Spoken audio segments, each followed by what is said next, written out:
শিরোনামের প্রথমেই থাকছে রমজান মাসে পাদের বাম্পার ফলন এবং পাদ কত প্রকার ও কি কি।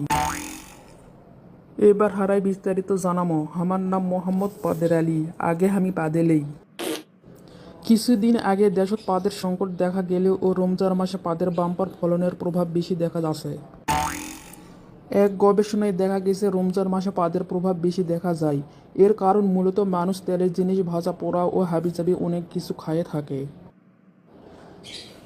এতে করে মানুষের পেটত বেশি বেশি গ্যাসের উৎপত্তি হয়। আর এই গ্যাস যদি মানুষ সিলিন্ডারত ভরে থই তাহলে দেশত গ্যাসের সংকট ও অনেক হারে দাম কমে যাবে।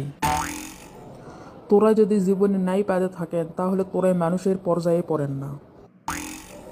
বাংলায় একটা প্রবাদ আছে, পাদে পাদের নিতা পাদ নাই যার কপাল পোড়া তার। আর যদি তোরাই জীবনে পাদে থাকেন তাহলে তোমার জানা উচিত পাদ কত প্রকার ও কি কি। পাদ মূলত 4 প্রকার: ঠাসপাদ, ঠুসপাদ, ঢোসপাদ, ঢেরঢেরা পাদ। ঠাসপাদ এ পাদের গন্ধ নাই, তবে এ পাদের শব্দ অনেক বেশি। এ পাদের শব্দ কিছুটা গাল চর মারার মতো। এ পাদ মানুষের আবেগ নিয়ে খেলা করে।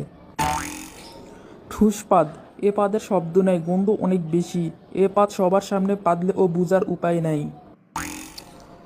সাধারণত মেয়েরা এ পাদ বেশি দিয়ে থাকে, কারণ মেয়েরা ভাজা পোড়া, চানাচুর মাখা, ফুচকা বেশি খায় থাকে। আর এ কারণে এ পাদের গন্ধ অনেক বেশি হয়ে থাকে। এক গবেষণায় দেখা গেছে এ পাদের কারণে অনেকের সংসার ও ভাঙ্গিছে। ঢোসপাদ এ পাদের শব্দ অনেক বেশি। অনেকক্ষণ ধরে আটকে নিয়ে থাকার পর যে পাদ দেওয়া হয় তাকে ঢোসপাদ কয়।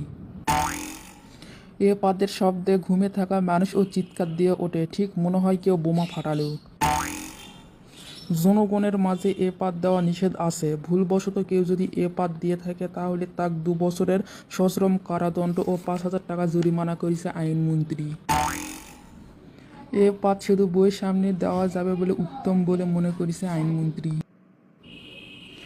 ঢেরঢেরা পাদ এ পাদ পাতলা পায়খানা হবার সময় উৎপত্তি হয়। এ পাদের শব্দ কিছুটা শ্যালো স্টার দেওয়ার মতো। এ পাদের গন্ধ কিছুটা ভাবসা, মানে ভেরভেরা, তবে এ পাদ বাথরুমে গিয়ে দেওয়াটাই উপযুক্ত বলে মনে করছেন বিশেষজ্ঞরা। এ পাদের কারণে যে কোনো মুহূর্তে দুর্ঘটনা ঘটতে পারে। পাদ নিয়ে আরও বিস্তারিত জানবার চাইলে আমার পেজটা তো অবশ্যই ফলো দিবেন। সবাই ভালো থাকবেন, সুস্থ থাকবেন। আল্লাহ হাফেজ।